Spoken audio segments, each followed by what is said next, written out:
A woman was saved from the balcony of her apartment after a fire broke out in the apartment next to hers this afternoon. It happened just before noon at the Berkshire apartment complex. That's just off Vickers and Academy. That's where we find News First 5's John Romero live tonight. John, all the quick thinking of a nearby Quest employee, huh? That's right, Rob. If not for the response of this man, the woman could have been hurt or even worse in this fire. It was a large one in the apartment you could see behind me. But thankfully, because of this man and his ladder, she is safe and sound tonight. We've got heavy fire involvement on the second-story apartment. Just before noon, a fire broke out at the Berkshire apartment complex. A woman who identifies herself as Sherry immediately realized something was wrong. And I started to smell something immediately. I had a minute to get up and go out on the balcony and take a look. It's a resident in 1111 cannot get out. I couldn't get out my door, and that's the only exit or entrance. I looked at the peephole. It was completely black, and the smoke was billowing through, the cracks in the door. That's when Mike Burns, a Quest cable man, heard Sherry's cries. I heard her shrieking, so I was like, well, that's one of the ones we got to get. Quickly jumping into action, Burns grabbed the only thing he could, a ladder from his truck. The guy with the utility van over there pulled the extension ladder and literally rescued me. He was able to get Sherry safely down from her apartment unharmed. Still, Burns says he's not a hero, just a regular guy who was in the right place at the right time. I don't really feel like I did. I mean, I'm just glad I was working today and at Quest and had a ladder on my truck. I mean, that's the only thing I feel like, so I was just happy to help. And fire investigators tell us the cause of the fire was from electrical problems with the stovetop. So far, it's been about $250,000 worth of damage.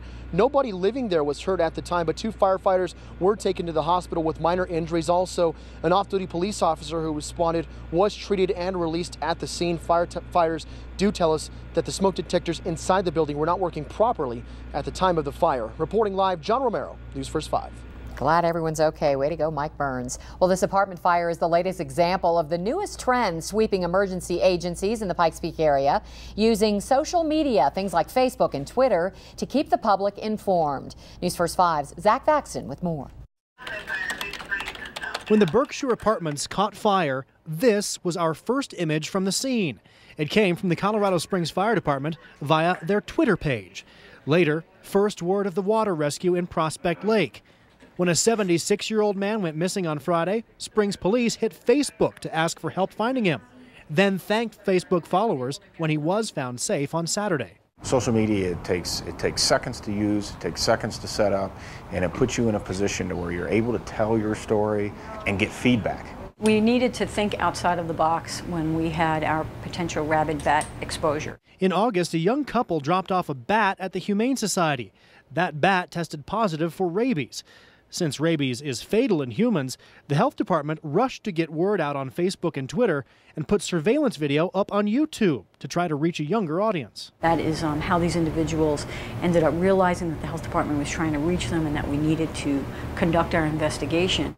While some view social media as mindless entertainment, more and more businesses and agencies see them as an instant direct line of contact with the public. They don't have to wait for the 5 o'clock news or the 10 o'clock news. They're able to follow us and know what's going on as it happens. Not everyone is fully on board just yet. The El Paso County Sheriff's Office has yet to embrace Facebook fully, mainly because of manpower. I don't want to put information out on Facebook and provide some sort of an avenue for dialogue and then not be able to have the resources to be timely in that response. It really reaches a lot of individuals very, very quickly, and so it can be a very powerful tool. Zach Thaxton, News First 5. And you'll find links to local emergency response agencies on our website, newsfirst5.com.